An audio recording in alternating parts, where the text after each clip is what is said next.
Bonsoir et bienvenue, je suis ravi de vous accueillir pour ce nouveau numéro du Club de 28 minutes avec ce soir encore une sélection de clubistes de haut vol, nos plus fines gâchettes de l'actu, journalistes, historiens, essayistes, dessinatrices. Ils vont s'emparer dans un instant de l'actualité de la semaine. Au menu ce soir, Donald Trump renonce à annexer le Groenland par la force et à dégainer de nouveaux droits de douane, un recul après la menace d'une forte réplique de l'Union européenne. On a commencé la semaine avec une forme d'escalade et nous sommes revenus à une situation qui me paraît beaucoup plus acceptable. On entend que la France soit respectée, que l'Europe soit respectée. Et à chaque fois qu'elles ne le seront pas, nous nous exprimerons et agirons avec clarté. Mais s'agit-il vraiment d'un succès durable pour l'Europe et jusqu'où peut-elle hausser le ton pour s'opposer à la toute-puissance des États-Unis? On en débattra. Puis, notre invité de la semaine nous emmènera à Échappières, un petit village en plein centre de la France. L'auteur et metteur en scène Frédéric Ferrer y situe son spectacle qui reconstitue une expérience de démocratie participative qui vire au naufrage. C'est très drôle et on comprend comment Nicole a tout pété, c'est le titre de la pièce. Et en fin d'émission, nous retrouvons l'histoire de la semaine de Frédéric Pommier. Ce soir, il évoquera la réapparition des vieilles croûtes d'un aquarelliste raté. Voilà donc le programme du Club de 28 minutes, c'est parti.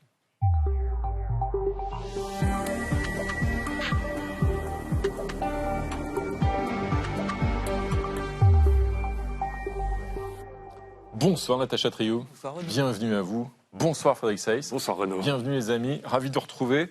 Et voici nos clubistes de ce soir, Catherine Tricot. Bonsoir. Salut Catherine. Bienvenue Catherine Tricot, directrice de la revue Regard, dont voici la une du dernier numéro.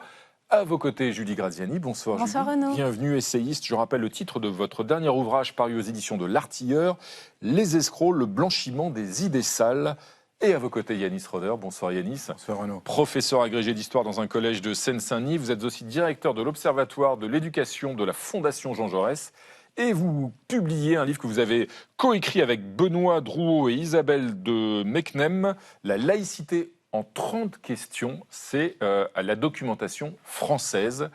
Bienvenue à tous les trois et au pupitre, c'est notre ami Louison. Salut Louison. Salut Renaud. Ça va, tout va bien? Impec. Bienvenue Louison. Dessinatrice bien sûr, et je rappelle le titre de votre nouvelle BD, Porculus, paru aux éditions Rue de Sèvres. Tout de suite Frédéric, la première actualité, c'est la longévité de Sébastien Lecornu à Matignon, confortée par le rejet aujourd'hui de 2 motions de censure. Et le gouvernement qui plie mais ne rompt pas. Ces 2 motions de censure étaient déposées, l'une par le Rassemblement national, l'autre par LFI. Pour cette dernière, il a manqué 19 voix, notamment les voix du Parti socialiste. On y reviendra. Mais conséquence, à court terme, le budget est adopté pour sa partie recette. Et le Premier ministre Sébastien Lecornu, qui se définissait lui-même comme le Premier ministre le plus faible, le plus fragile politiquement de toute la Ve République, faute de majorité. Finalement, il résiste, il tient. Yanis Roder, comment vous expliquez cette relative longévité, mais par rapport au pronostic en tout cas? Est-ce que c'est l'habileté du Premier ministre, comme certains le disent, ou est-ce que c'est finalement qu'il a fait beaucoup de concessions à l'opposition et finalement que l'objectif de tenir les déficits publics, eh bien, il l'a mis un peu à la poubelle?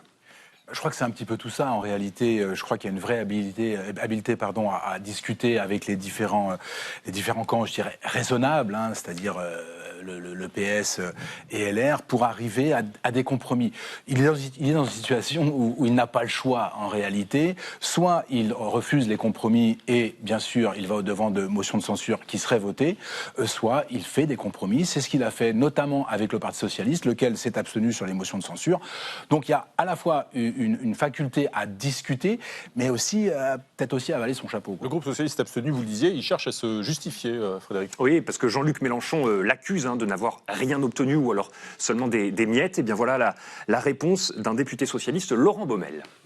C'est pas des miettes, c'est pas devenu un budget socialiste, ça c'est sûr, mais ce qu'on a obtenu, c'est pas négligeable. Qu'est-ce qu'on peut offrir de mieux? On peut faire une dissolution, des élections, espérer que la gauche arrive au pouvoir, peut-être avoir une nouvelle présidentielle. Je n'en suis pas sûr. Donc nous, si vous voulez, dans notre tradition, celle de la gauche réformiste, on mène des batailles ici et maintenant, et quand on peut obtenir des gains, on les prend.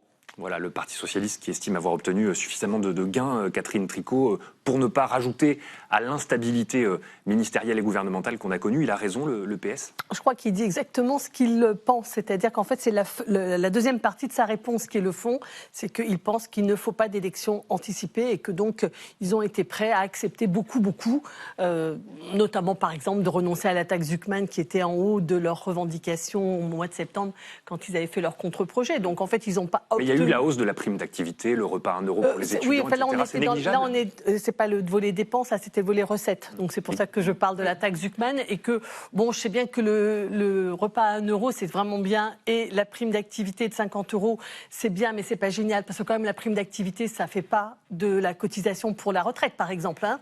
Bon, donc, et le repas à 1 euro c'est 90 millions sur un budget de 300 milliards.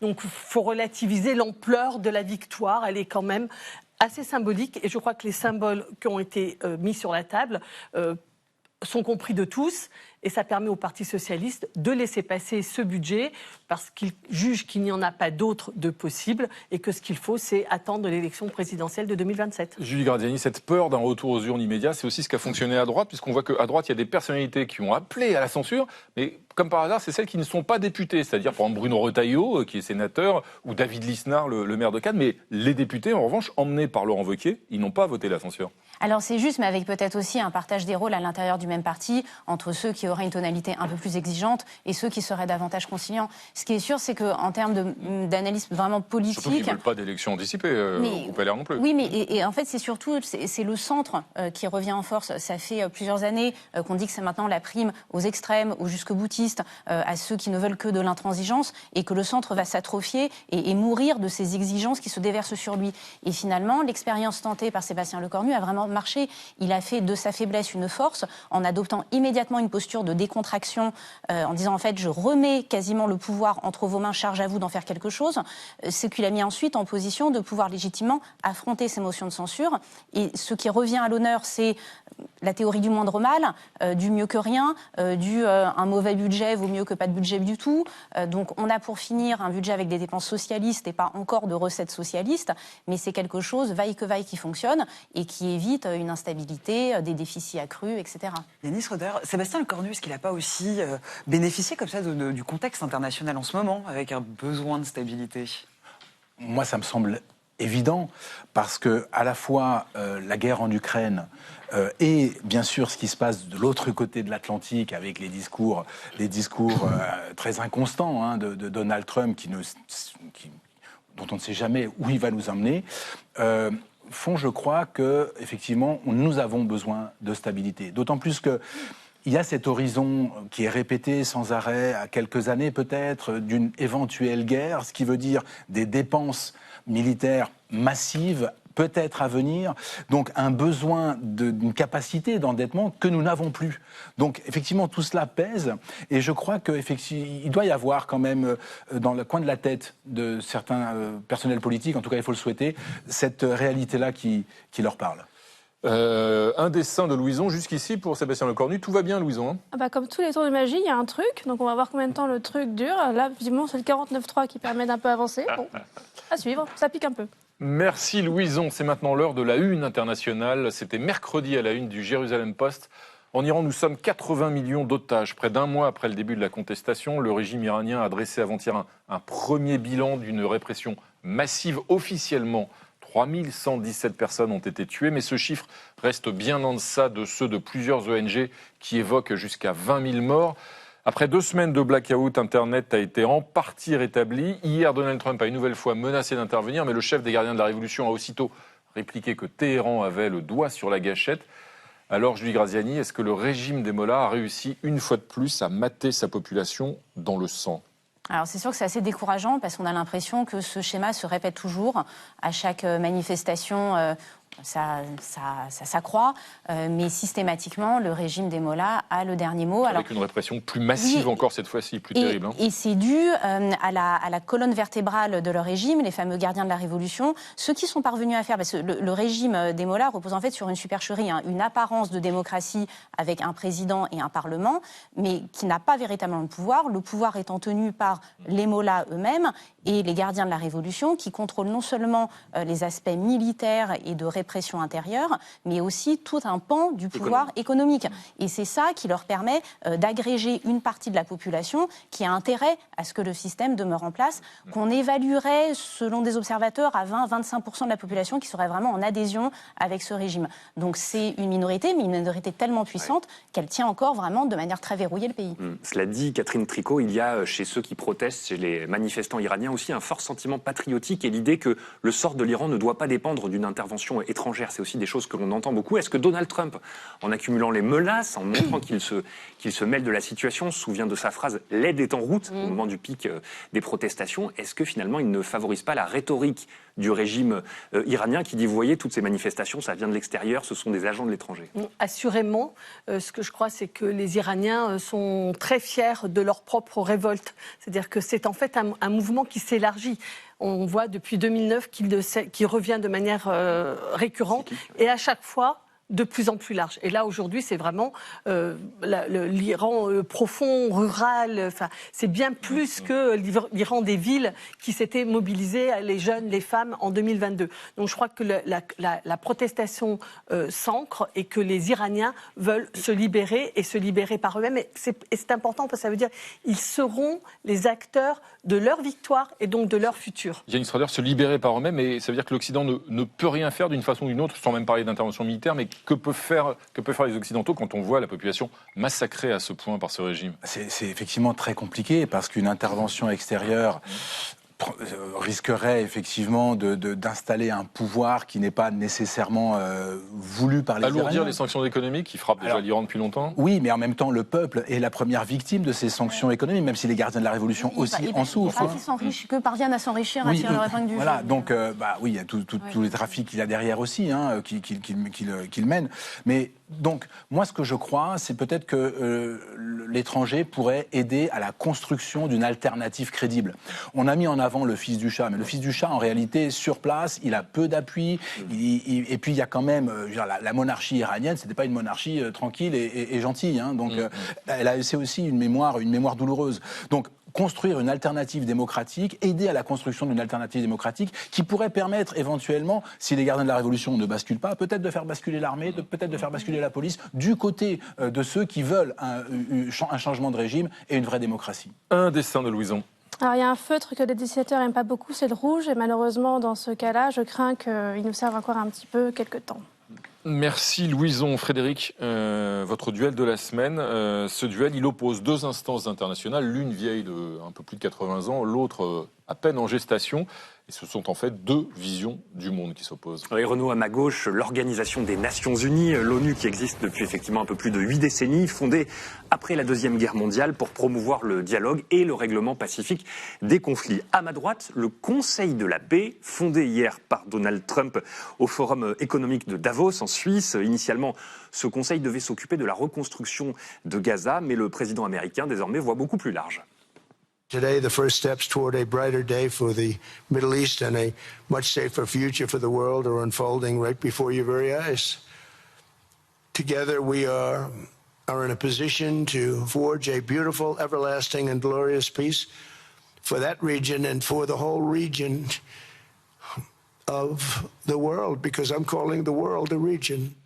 Alors, entre ces deux institutions, je vous propose de jouer au jeu des 7 différences. Je vous montre les logos, on va les analyser ensemble. Alors d'abord, un point commun, les rameaux d'olivier sur les deux côtés, bien sûr le symbole de la paix. En revanche, sur le logo de l'ONU, qu'est-ce qu'on voit ? On voit l'ensemble du monde, les 5 continents.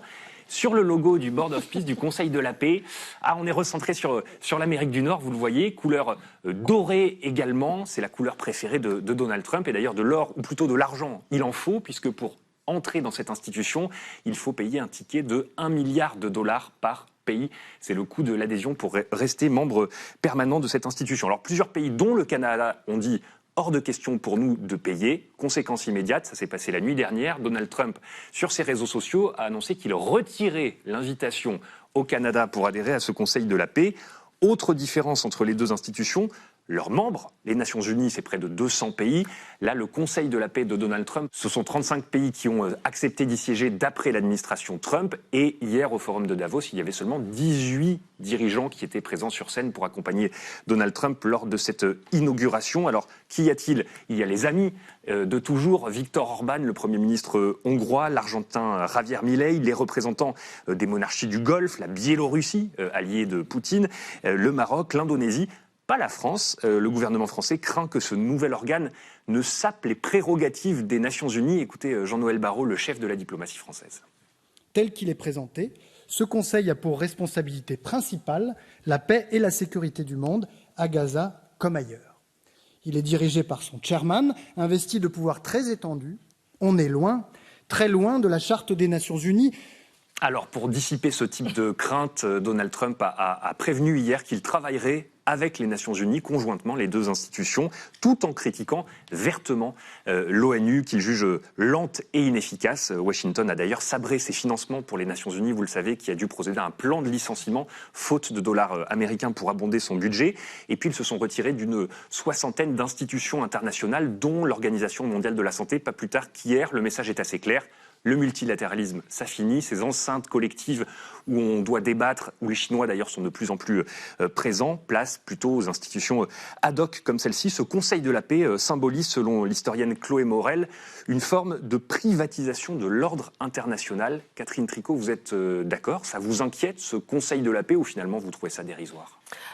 J'ai tendance à penser que c'est dérisoire parce que de toute façon, ça ne peut pas fonctionner s'il n'y a pas un consensus international. Ils peuvent décider ensemble ce qu'ils veulent, Loukachenko et Donald Trump et Orban. C'est le Biélorusse, hein, Loukachenko. Oui, le Biélorusse, grand démocrate. Ils peuvent décider ensemble. Le problème de ces organisations, c'est le consensus qui est la reconnaissance par tous de la légitimité du lieu. Celui-ci n'en a absolument aucun. Et n'en a aucun ni par sa construction, qui est juste Donald Trump qui en est le président et qui a le droit de veto. Le fait d'entrer avec 1 milliard, c'est lui qui décide qui l'invite. Enfin, c'est du n'importe quoi. Enfin, franchement, ça n'a aucun sens. C'est dérisoire. C'est un signe de plus de sa mégalomanie et du fait qu'il ne va pas régler, que les problèmes ne seront pas réglés ainsi. Cela dit, une fois qu'on a dit ça, Julie Graziani, on observe quand même sur la scène internationale une forme de fragmentation et de clubs. On voit qu'il y a le club du G7, les Occidentaux plus le Japon, les BRICS, les émergents qui contestent l'hégémonie américaine. Est-ce que finalement on n'est pas en train d'assister à une éclosion de tout un tas d'institutions, de gens qui ne veulent plus parler de manière collective ? Oui, et ça recoupe le procès en inefficacité qui est fait à l'Organisation des Nations Unies depuis des décennies maintenant. Pourquoi ? Parce qu'en fait, ça avait été conçu à la base comme un instrument aux mains de l'hégémonie américaine post-Seconde Guerre mondiale. À partir du moment où le leadership des Américains est battu en brèche par la Russie, les Chinois et tout un ensemble d'autres pays qui siègent au Conseil de sécurité et où les décisions consensuelles, du coup, ne se font pas, l'ONU demeure impuissante alors même qu'elle a des sujets complètement mondiaux à traiter. Donc l'idée du Conseil de la paix, c'est une idée assez business finalement, c'est de dire on va faire un format resserré d'arbitrage pour régler des conflits locaux, régionaux, avec un format où on peut avoir des décisions... De l'ONU, et je pense que ça a été inspiré des accords d'Abraham. Au début, l'idée vient de là. Hein. La reconnaissance d'Israël par plusieurs États musulmans. Voilà, le fait de réunir des parties prenantes directement impliquées ou ayant intérêt à un apaisement du conflit et de les faire travailler ensemble pour s'y retrouver, c'est sans doute ça l'idée. En tout cas, le doré, ça brille, mais parfois c'est un peu lourd, n'est-ce pas, Louison ? Disons que la paix, c'est pas facile, mais la paix, quand ça pèse 24 carats, c'est pas possible. Merci Louison. Frédéric, l'autre actualité, c'est la même, hein, c'est toujours Donald Trump. Alors il fait, passez-moi l'expression, un peu le fier à bras, hein, le fanfaron, en annonçant son nouveau Conseil de la paix, mais en revanche, dans les faits, concrètement, sur le Groenland, il baisse d'un ton. Oui, et si on venait d'assister à un moment fondateur pour l'Europe ? Tiens, posons-nous la question, puisque Donald Trump, c'est vrai, a retiré sa rhétorique guerrière sur le Groenland. Il n'est plus question d'intervention militaire, vous l'avez entendu, pas plus que de sanctions commerciales contre les États jugés récalcitrants. Le président américain évoque désormais un accord avec l'OTAN, assez flou, sur la sécurité arctique au sens large. Yanis Roder, on peut vraiment parler, selon vous, avec cette reculade, de victoire européenne ? Ouais, moi, je crois que c'est une victoire, peut-être dans un premier temps, mais je crois qu'il faut vraiment prendre conscience que les logiciels ont complètement basculé, que tout a changé, en fait. Que le monde d'après 45, c'est terminé.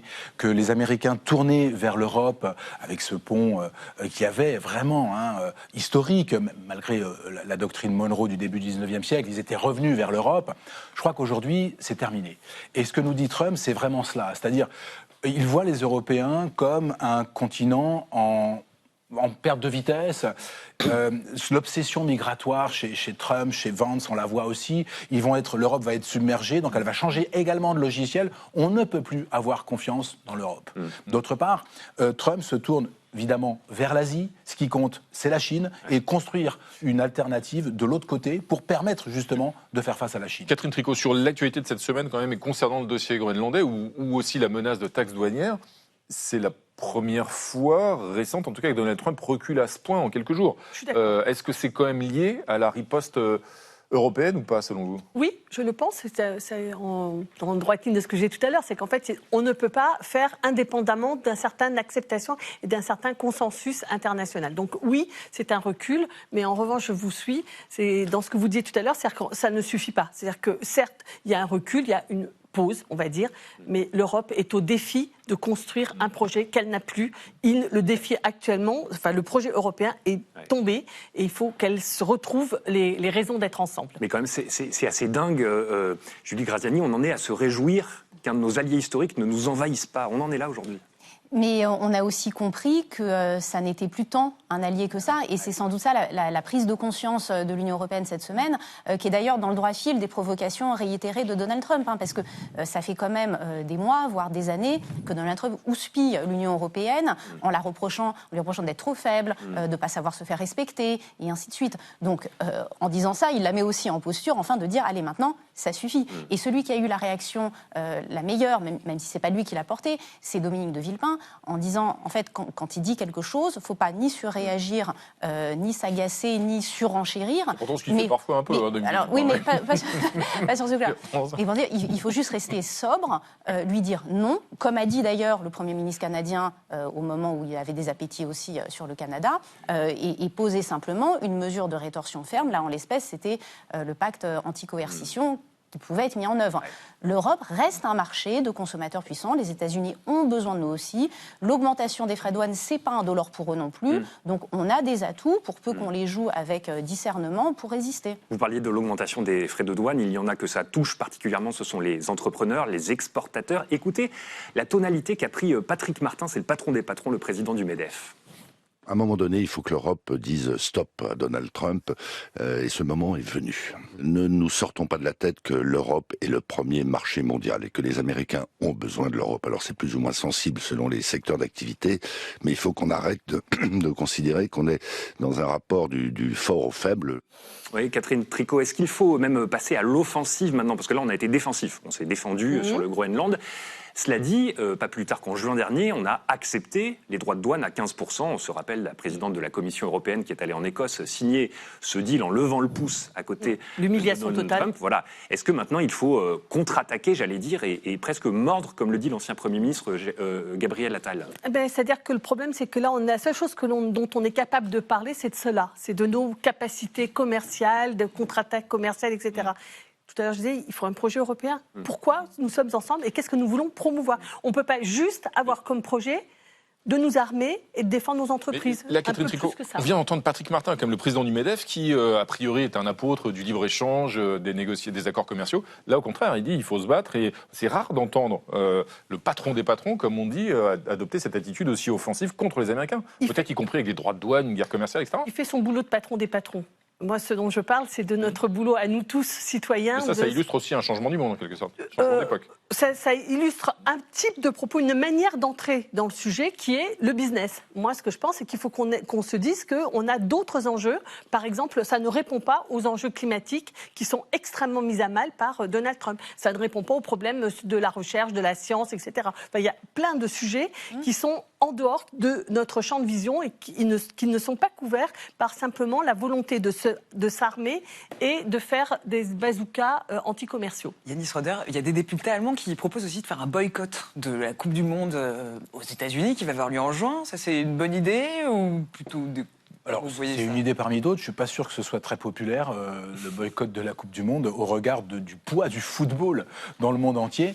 Il y aura lieu aussi, d'ailleurs, au Mexique et au Canada. Il y a aussi des matchs au Mexique. Oui, en plus. Donc non, moi, je pense pas. Je pense que voilà, c'est une menace lancée comme ça. Je pense que ça n'aboutira absolument pas.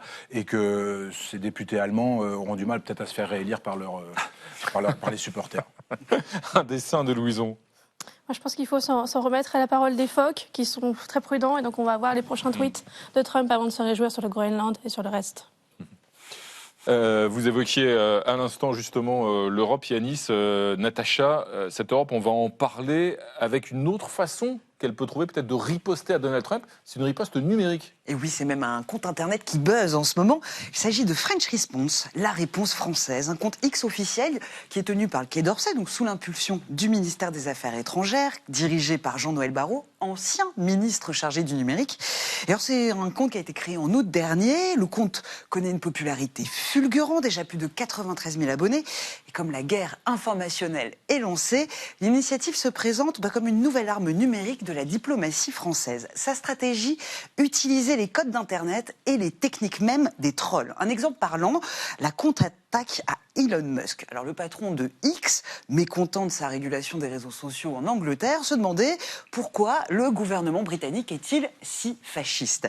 La réponse de French Response, cette photo. Le Quai d'Orsay qui répond à Elon Musk avec une photo de son salut nazi, c'était impensable il y a quelques années. Le post a été vu plus de 8 millions de fois avec plus de centaines de milliers de likes, plus de 3000 commentaires et c'est le plus grand succès d'audience. Et ce compte est donc très actif depuis plusieurs semaines. Oui, puis un autre exemple, lorsque la Maison-Blanche publie cette fameuse image d'intimidation générée par IA avec la légende « Mec, c'est par où le Groenland », une réponse minimaliste en emoji, le drapeau de l'UE pour rappeler qu'il s'agit d'un territoire européen. Alors depuis plusieurs semaines, en effet, le compte enchaîne les publications, pas seulement contre les fake news américaines, mais généralement contre la désinformation, y compris celle des Russes. Comme le remarque ce tweetos, French Response est très occupé. Il y a de quoi faire en ce moment entre les Russes et les Américains. Et forcément, les réactions sont très diverses. Alors d'un point de vue communicationnel, c'est un succès, mais ce changement radical de ton dans la diplomatie provoque des divisions très très profondes. Certains applaudissent, bravo la France, emoji muscle, ou pour d'autres à l'inverse, j'ai rarement eu aussi honte d'être français, ou encore French Response est super cringe c'est gênant, c'est vraiment le gouvernement qui gère ce compte ou un ado avec un peu trop de pouvoir. Je croyais qu'on était quand même au-dessus de l'humour façon Trump sur des sujets hyper sérieux. Alors le Quai d'Orsay, lui, assume cette stratégie. Elle serait une façon efficace de lutter contre la désinformation étrangère et même, ça peut avoir un impact, y compris de dissuasion de futures accusations. Alors, petit détail ironique, ce compte n'est pas présent sur Blue Sky, réseau réputé pour être moins toxique, ce qui peut-être en dit long sur la nature de cette nouvelle diplomatie du clash. Alors, Julie Graziani, est-ce que cette initiative, c'est une initiative efficace ? J'ai vu une réponse en tout cas qui était excellente, sans les avoir toutes lues, mais la désinformation, elle prospère aussi beaucoup sur la fabrique du consentement par des sophismes, des paralogismes, des syllogismes qui ne sont pas pertinents et qui convainquent parce qu'on ne prend pas le temps d'y réfléchir. Et dans une des réponses qui a été faite, c'était excellent parce que le sophisme était complètement dégonflé par l'absurde. Ce qui a été cité, c'était un propos d'un officiel américain qui disait en quelque sorte un jour le Groenland sera attaqué par la Russie ou la Chine, donc autant s'en préoccuper tout de suite. Et quand on lit comme ça, on peut avoir tendance à dire tiens oui pourquoi pas. Et en fait tout de suite la réponse est dégonflée donc par French Response avec un parallèle où ils disent un jour il y aura un incendie et donc les pompiers devront faire une intervention donc brûlons la maison tout de suite. Et là on comprend tout de suite que c'est absurde. Vous voyez, donc j'ai trouvé ça très fin, très très bien amené. Un dessin de Louison. Et tout ça, ça fait une grosse pression sur les chatons d'Internet qui sont quand même dominants. Et donc, s'ils font pas un truc mignon, c'est la guerre. Sachez-le. Merci Louison. Il est temps maintenant d'accueillir notre invité de la semaine, l'acteur et metteur en scène Frédéric Ferrer, qui nous emmène à Échappières, un petit village fictif situé en plein centre de la France qui accueille une session de la Commission nationale du débat participatif. L'enjeu de ces échanges, c'est l'ouverture d'une mine de lithium, un projet qui est soumis à l'avis de toute la population, sauf que cette expérience de démocratie directe va virer à la catastrophe. Alors c'est hilarant, c'est au théâtre du Rond-Point à Paris en ce moment même. Et on comprend donc comment Nicole a tout pété. C'est le titre de la pièce. D'abord, qui est donc Nicole, Frédéric Ferrer? Ça veut dire quoi, Nicole? Alors, je ne sais pas si je vais le dire ce soir. Allez-y. Parce que ça fait partie de la surprise. Ah, allons bon. On peut dire que c'est un acronyme, c'est ça? C'est un acronyme. C'est un acronyme. Mais c'est-à-dire qu'il y a plusieurs Nicole dans le spectacle Oui. et on attend de savoir laquelle va tout péter ce soir. Mais il se trouve que Nicole, ça peut être aussi parce qu'il se trouve qu'il y a un vrai projet de mine qui s'appelle Émilie. Je m'arrête là, je pense qu'on va comprendre le lien. C'est ce qu'on va faire, on va commencer par regarder un extrait du spectacle, qui est donc un spectacle lui aussi participatif, évidemment. Donc on voit l'animateur du débat, de ce débat participatif, qui est interpellé par quelqu'un dans le public. Un extrait de Comment Nicole a tout pété. Bonsoir, Pauline Elossin, pharmacienne à Montfulon. Oui. Moi, j'ai une question sur l'usage du lithium. Oui. Est-ce que ça va vraiment faire baisser nos émissions de CO2? Ah bah non.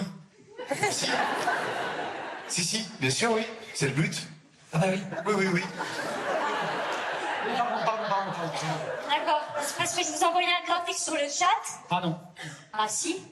Ah non, on l'a pas reçu. Non. Ah bah si, on l'a reçu. Ah oui, ah si, ah non. Alors ce qu'on voit, c'est extrêmement compliqué de nouer le dialogue, y compris d'ailleurs à propos des fameux acronymes et bien d'autres expressions. Il y a une espèce de novlangue qui est utilisée par les animateurs du débat. C'est très drôle. Donc l'humour, c'est vraiment ça fonctionne aussi par ces quiproquos en termes de langage. Oui. Oui, et puis non, mais c'est-à-dire que C'est-à-dire oui, mais non. Oui, mais non. Ah ben oui, mais parce que il y a comme une oui, mais parce que les choses sont complexes et donc en fait ils y répondent toujours de manière assez complexe. Donc oui, mais non, et en même temps c'est plus complexe que ça en a l'air, etc. Un ingénieur qui parle très lentement, qui respecte pas le rythme justement. Voilà. Il faut toujours parler vite quand même.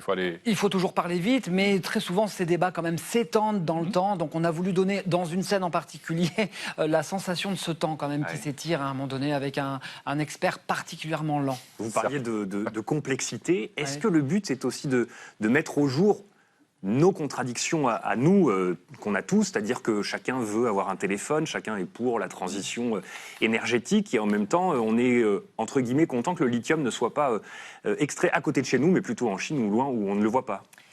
Et oui, c'est ça la grande difficulté qu'on essaye d'exposer dans le spectacle, c'est aussi comment ce lithium, en fait, pour quels usages. Bien sûr que ça permet la décarbonation, que ça permet les mobilités douces, etc. Mais si c'est du lithium, c'est dit dans le spectacle, si on construit un SUV de 2 tonnes et que pour cela il a fallu extraire 1 tonne de granit, en tout ça fait 3 tonnes qu'on transporte pour aller chercher une baguette de pain de 150 grammes. Oui, il y a un non-sens, en fait. Donc, en fait, c'est quel usage on veut du lithium exactement?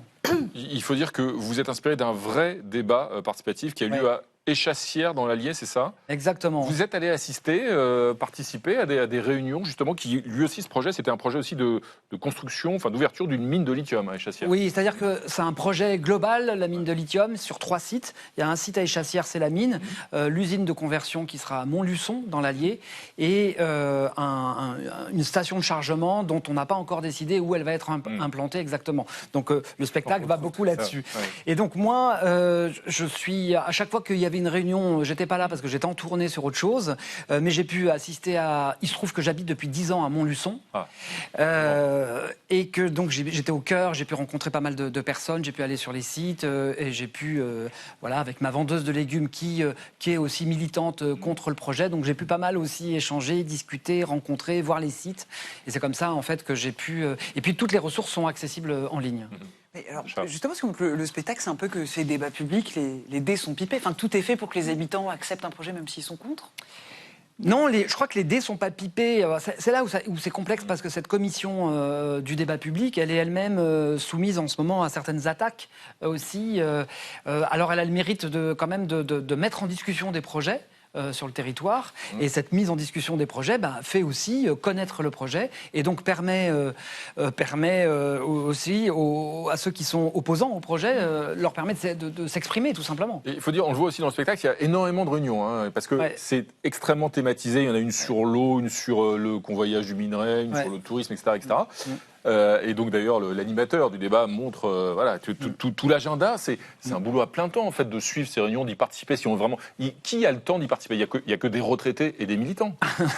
Non. On peut être les deux d'ailleurs. Non, il y a beaucoup d'élus, beaucoup d'experts, parce que les questions sont complexes, etc. Beaucoup d'usagers, beaucoup d'habitants, des chasseurs, des agriculteurs, des éleveurs, des gens intéressés par la biodiversité de la forêt des Colettes, qui dans le spectacle devient la forêt des Ponnettes. Ouais. Il y a tout un tas de personnes qui ne veulent pas avoir cette mine sur leur terrain, en fait, tout simplement. En tout cas, pas une mine telle qu'elle est pensée aujourd'hui. Là, le spectacle se joue depuis mercredi soir, c'est ça? Ouais. Jeudi. Qu'est-ce qui fait le plus réagir, justement, comme c'est très vivant au sein même c'est dès que le spectacle, je pense, bascule dans la partie débat, c'est-à-dire dès qu'on allume la lumière dans la salle et qu'on voit qu'il y a des gens, qu'il y a des comédiens qui vont et viennent dans la salle pour poser des questions, qu'il y a des gens aussi du public qui commencent à participer parce qu'on a des questions qu'on distribue. Donc d'un seul coup, le spectacle devient pas seulement sur le plateau, mais dans la salle.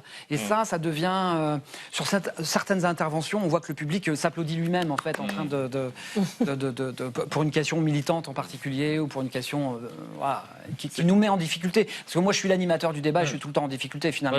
Oui, Vous-même, vous êtes tiraillé en permanence, voilà, par les je réponds toujours à côté, et puis la question qu'on me pose, c'est jamais la bonne, c'est jamais ce que je veux, en fait.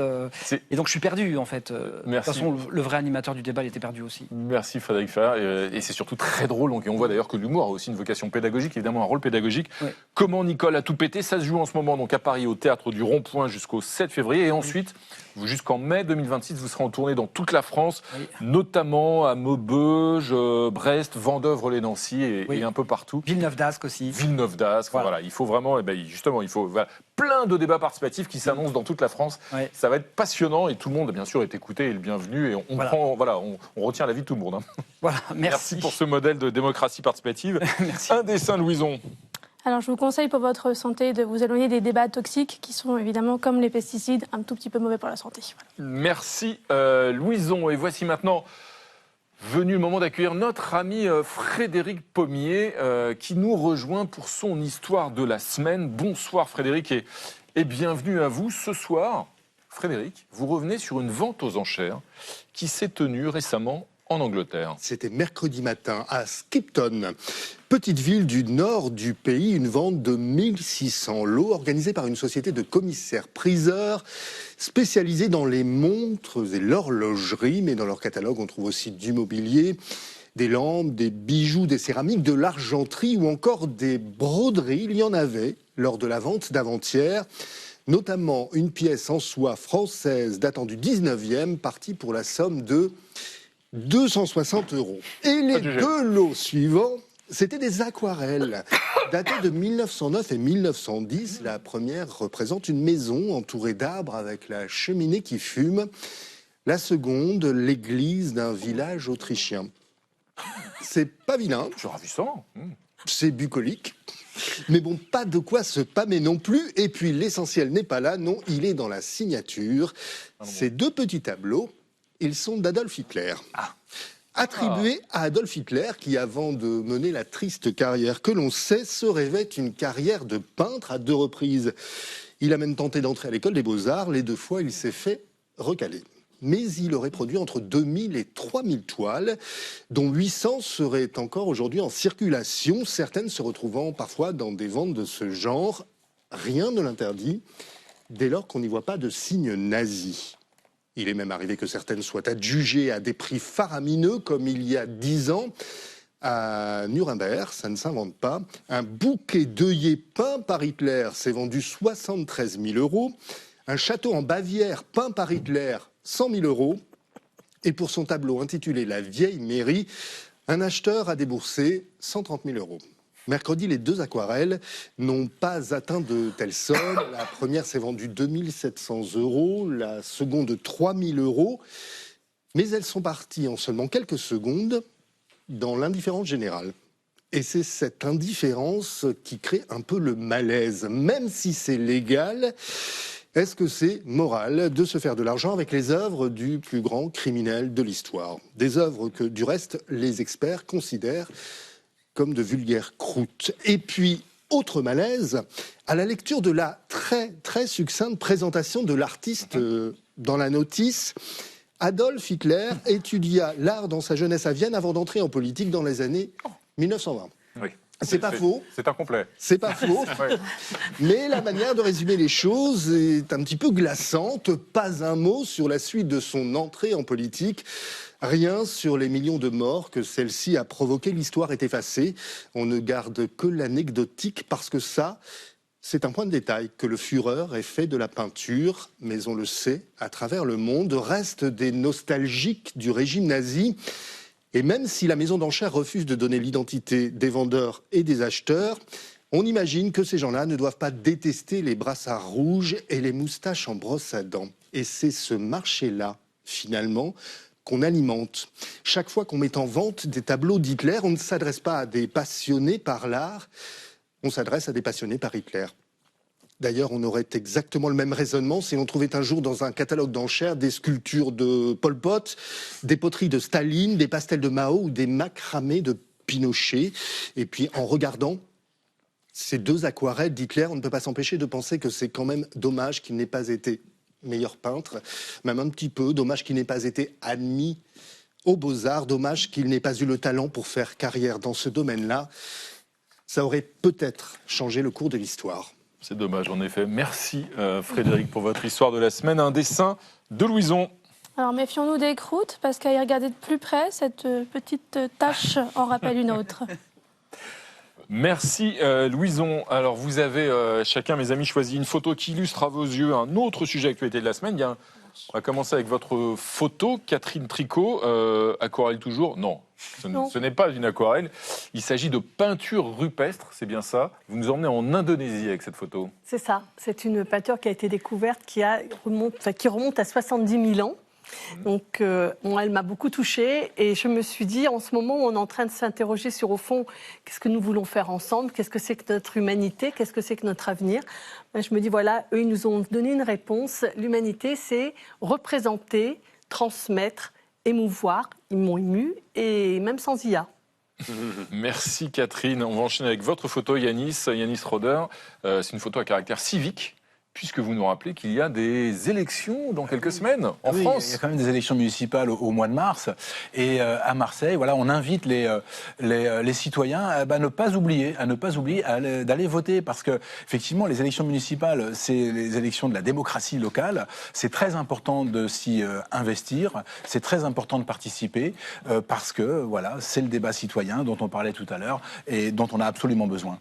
La photo est à Marseille, mais les élections municipales, c'est partout en France, bien sûr. Partout. Et comme on est vraiment civique jusqu'au bout, on va même rappeler les dates. Le premier tour, c'est le 15 mars. Et le deuxième, le 22.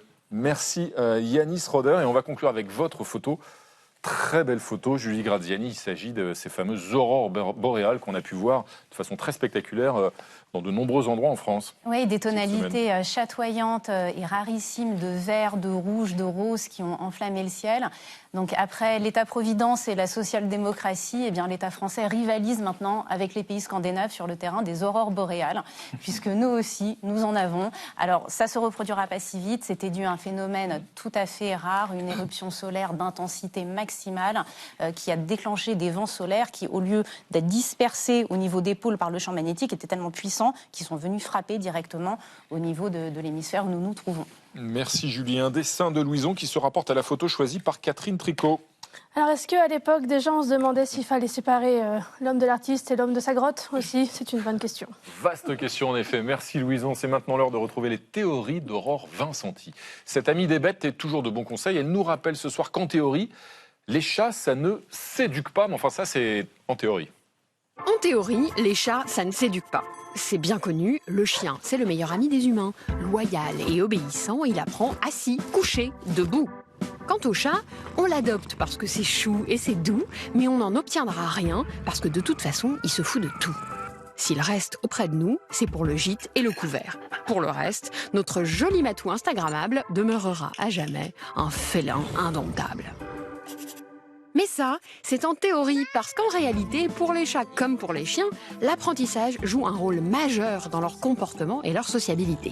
Alors oui, les chats aiment dormir, c'est vrai, mais leur vie domestiquée est souvent d'un ennui mortel.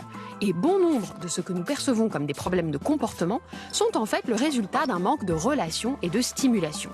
A fortiori, les chats ont tout à fait la capacité cognitive d'apprendre, et pas uniquement de leurs congénères à poil. De nous également. Alors certes, on aime les voir comme des petites panthères sauvages, mais leur domestication est tout de même vieille de 5000 et quelques années. Les spécialistes des félins vous diront qu'ils ont de la mémoire, qu'ils reconnaissent les choses, les êtres, les lieux, ils adaptent leur comportement aux situations et aux autres, et ils socialisent. Une éducation fondée sur un apprentissage continu par le jeu, notamment, ressortons nos bonnes vieilles pelotes, et sur le renforcement positif, les félicitations, ça fait du bien au moral du chat et ça nourrit la confiance dans la relation interespèce, donc entre le chat et son humain. Alors au fond, ne serait-il pas temps de l'assumer? Si on a adopté un chat et pas un chien, n'était-ce pas justement pour éviter d'avoir à le sortir et de s'en occuper, sous couvert de « moi, ce qui me plaît, tu vois, chez le chat, c'est son indépendance ». Alors que la littérature scientifique est unanime. Le problème, ce n'est pas l'éducation du félin, mais celle de ces humains qui ne comprennent rien au comportement ou aux émotions de leur matou. Donc si vous me redites encore une fois qu'un chat, ça ne s'éduque pas, je vous répondrai, dans la plus pure tradition socratique, « Éduque-toi toi-même, fichtre !» Eh ben merci, Aurore Vincenti. Un dernier dessin de Louison. Alors, il n'y a pas de raison que tout le monde ait droit à un nouveau look et pas moi. Donc, nouveau week-end, nouveau look, moi aussi. Mais ça vous va super bien, Louison. Vraiment, elles sont top, ces lunettes. Merci, Louison. Merci à tous, les amis. On se retrouve quand? Demain, à la même heure, 20h05, et où? Sur Arte, ici, pour 28 minutes samedi et son club international. Comme toujours, on va se quitter en musique avec un clin d'œil à votre chronique, Frédéric. Vous l'avez dit à l'instant, tous les peintres ne se valent pas.